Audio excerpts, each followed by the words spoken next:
A Grande Partida, livro de Francisco Soriano, já esgotado, virou filme. Nós estamos aqui no Centro Cultural Justiça Federal para acompanhar o lançamento. O auditório foi pequeno para tanta gente. Há coisas que eu escrevi, porque eu mesmo tenho dificuldade de entender o que eu estava querendo dizer por baixo do pano. Você era obrigado a falar, quase em código, né? Você que é meu xará, eu termino o livro com uma nota de rodapé, transcrevendo na íntegra, vai passar. Uma canção que você fez também, os olhos sobretudo aquela frase que você fala que a nossa pátria era subtraída em tenebrosas transações. Fantástico. Nessa Grande Partida, na MPB, você foi o principal artilheiro. Meio campo, mais ou menos, né? Dormia a nossa pátria, mãe tão distraída, sem perceber que era subtraída em tenebrosas transações. A dor da gente tem que ser instrumento de luta. Essas dores estão marcadas nos nossos corpos. Nós não vamos, né? Isso não vai ser esquecido. Dor do miserável.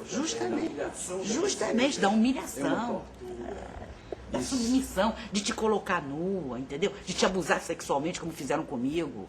Sabe? Uma forma de te reduzir a objeto, né? De dizer, olha o seu marido, olha ali, ó, me levando para ver, não vai ser torturado. Né? Os gritos de Novaes me acompanharam durante anos, que eu nunca tinha ouvido Novaes gritar.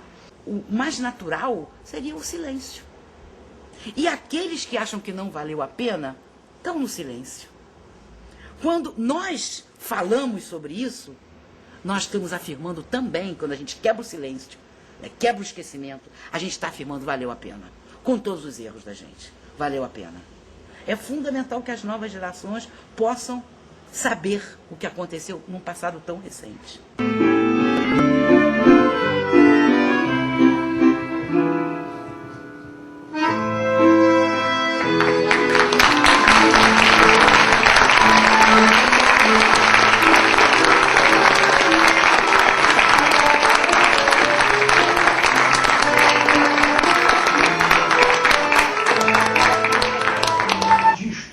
Maciça da natureza, em nome de quê? Progresso, modernidade, desenvolvimento, uma grande mentira. E é de dentro dessa mentira que vai sair, está saindo, a verdade de um mundo humanizado.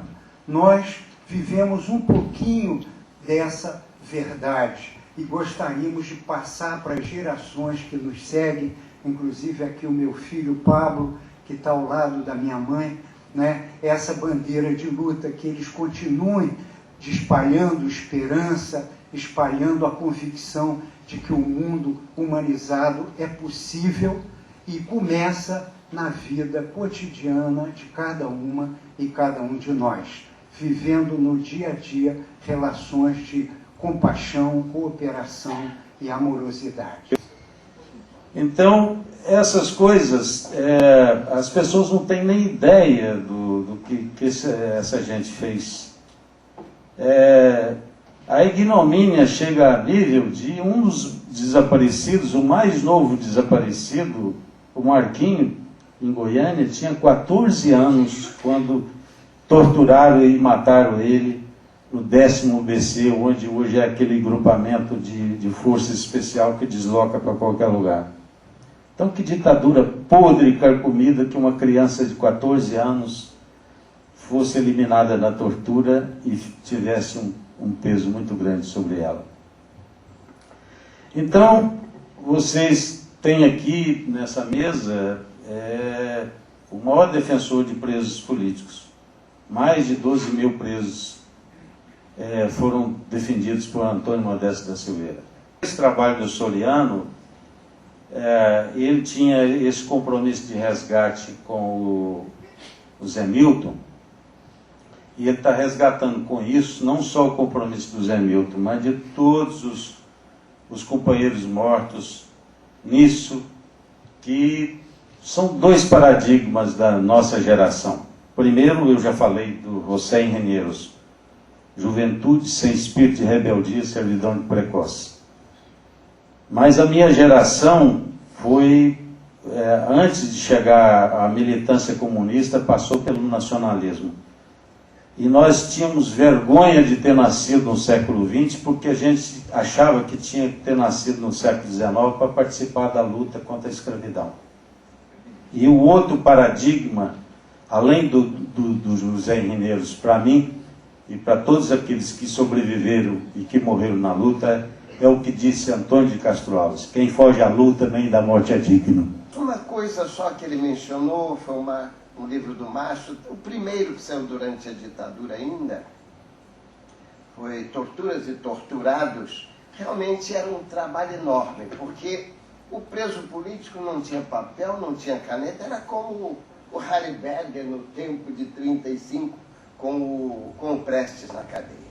Pois bem, então não tinha, mas alguns dos meus clientes, sobretudo um que conseguiu papel de pacote de cigarro, conseguiu uma ponta de lápis e escreveu a sua história, e eu, como era o advogado, consegui passar daquele preso político na ilha Exterminante das Flores, na ilha das Cobras. Aliás, cobras eram todas as ilhas, mas, como dizia. Pois bem, esse era um dos homens que uma mulher e um homem que ajudaram a salvar, como tantos outros.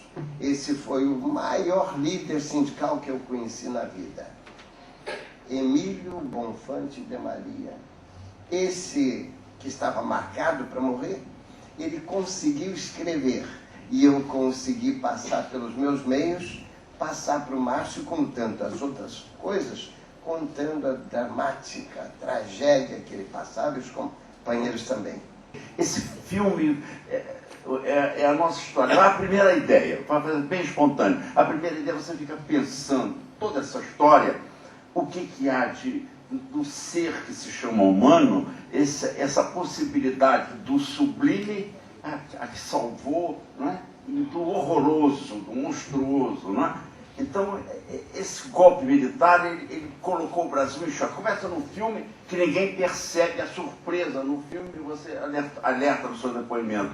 A surpresa, ninguém esperava aquilo, né? Todos nós fomos surpreendidos pelo golpe militar. Os jovens da época não estavam. Eu me lembro numa dessas primeiras passeatas, ainda era no governo Castelo Branco, não estavam matando ainda, né? Eu passei a passeata e um menino de 17, 18 anos dizia: agora se levanta, agora grita, a bandeira, agora isso, faz aquilo. Eu acho que era ou o Vladimir ou o Jean-Marc, eu acho que era o Jean-Marc. Dava ordens, eu estava ao lado, estava Pascoal dizendo, mas são os meninotes de 16, 17 anos é que nos dão ordem. Então era isso na passeada. Então ninguém estava preparado para isso, essa perplexidade que foi a brutalidade, não é? A brutalidade do regime militar. E na auditoria de Marinha, quando eu conheci o Modesto, e lá um promotor horroroso, além de fascista, burro, ignorante, desconhecendo direito, uma coisa horrorosa, né? Manchley, ele ia assistir à tortura daqueles presos que ele ia denunciar. Então eu nunca tinha visto isso, eu tinha sido promotor em São Paulo, promotor de ver a tortura daquele que ele vai denunciar, o que acrescentaria a ele teria que impedir aquele ato, né?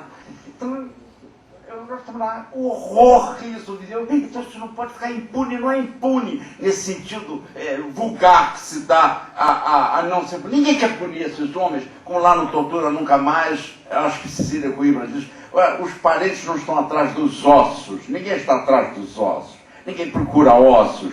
O que se quer, o que se espera e o que é necessário é que isso não seja esquecido, que foi falado aqui pela mesa.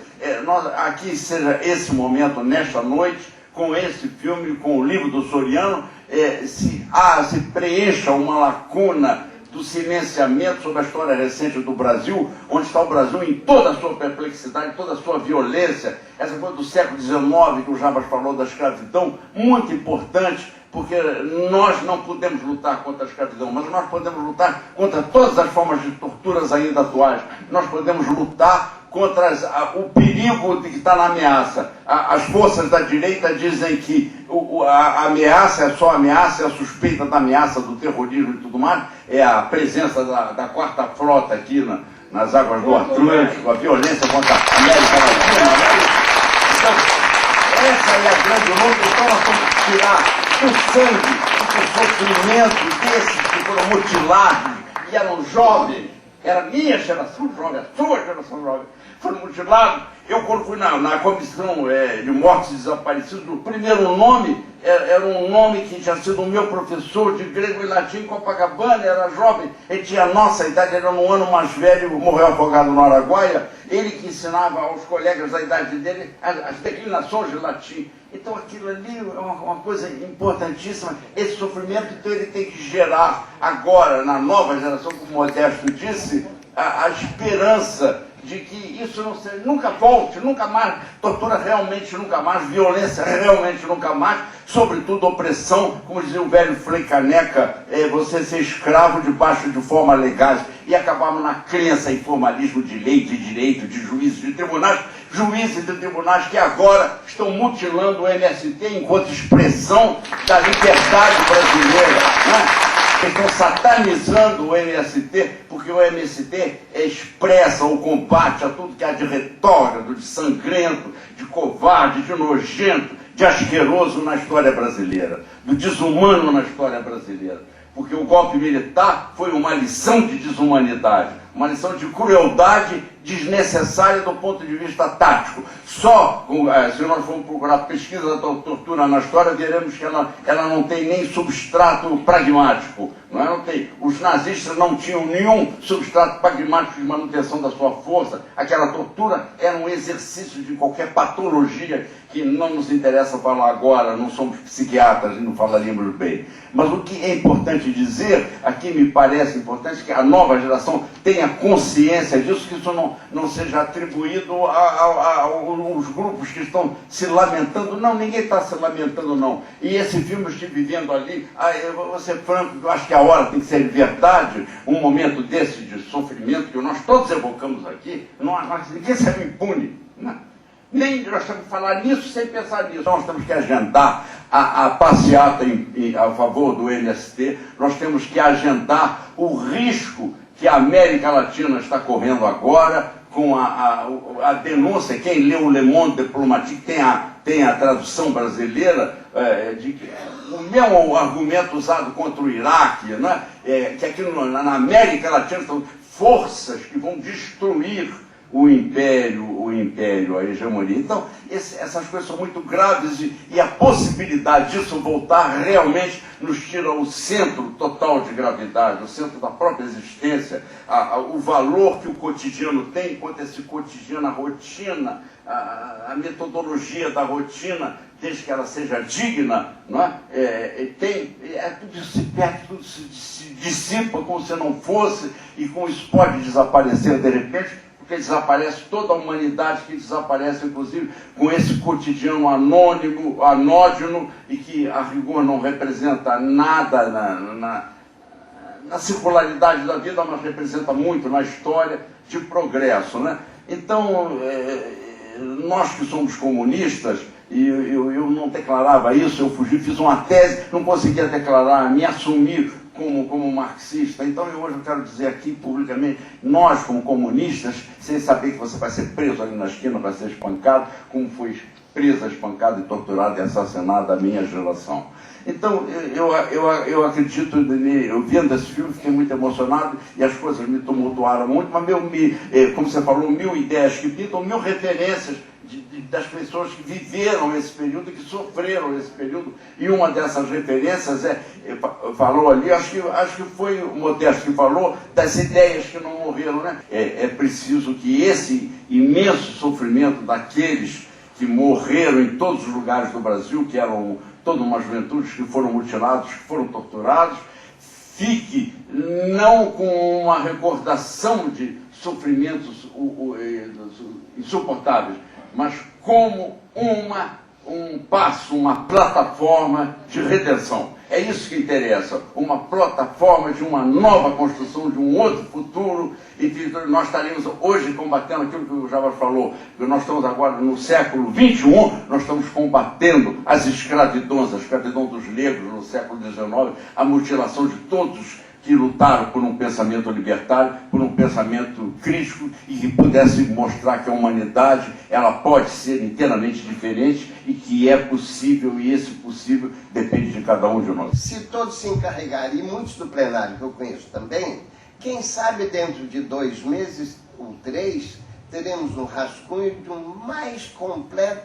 uma das mais completas enciclopédias do terror desse período. E mais, que todos os direitos autorais sejam dedicados ao tortura nunca mais. Por favor, aqueles que se comprometem também a contar pelo menos uma história para essa enciclopédia do terror e da esperança. O título até parece sugestivo, né? Enciclopédia do terror e da esperança. Olha, temos 2, 4, 5, por favor. A gente continuar com esse discurso, com as mãos cheias de dedo, de luva, a gente não vai esclarecer nada. Em consideração ao filme, quem sair daqui hoje tem a obrigação, uma questão de honra, de dignidade, sair dizendo que entendeu e publicar os discursos. Soriano, você, na Petrobras, que é uma das empresas aonde os torturadores iam para presidir a Petrobras e gerenciar a Petrobras, foi lá que eu me formei, foi lá que me deu coragem de dizer: Soriano, continue a história, porque a história que você faz não é a história do passado, não é a história daqueles que viveram o passado. Soriano é um homem vivo dentro da Petrobras, é um homem dentro da diretoria do Sindicato dos Petroleiros. Hoje quero invocar a memória de outro guerrilheiro, que foi o Ronaldo Dutra Machado, foi da LN, atuou aqui no Rio de Janeiro. O Ronaldo, ele teve muita depressão em consequência das torturas. O Ronaldo, ele faleceu depois, faleceu em 93, sendo que ele faleceu em Porto Velho, porque ele estava trabalhando lá e a Capitania dos Portos identificou o Ronaldo, mas enterrou o Ronaldo, avisou a família, mas enterrou o Ronaldo como indigente. Tá uma sacanagem que a Marinha fez em 1993, porque conhecia o histórico do Ronaldo. O pai dele foi capitão reformado em 69, e o fato é o seguinte: esse ano o Ronaldo estaria completando 60 anos, e inclusive 15 anos de morte. E antes dele ir para onde ele morreu, aqui no Rio de Janeiro nós estivemos com ele. Ele sofreu muito e a tortura se estendia até o momento porque ele via a gente e lembrava do que a gente sofreu junto. Eu pediria que a gente encerrasse essa sessão quando eu falasse Zamildo Barbosa, que é o que eu homenageio aqui, todos nós disséssemos em nome de todos os desaparecidos e mortos pela ditadura militar e também vítimas da opressão, nós disséssemos presente. Então, José Milton Barbosa! Presente!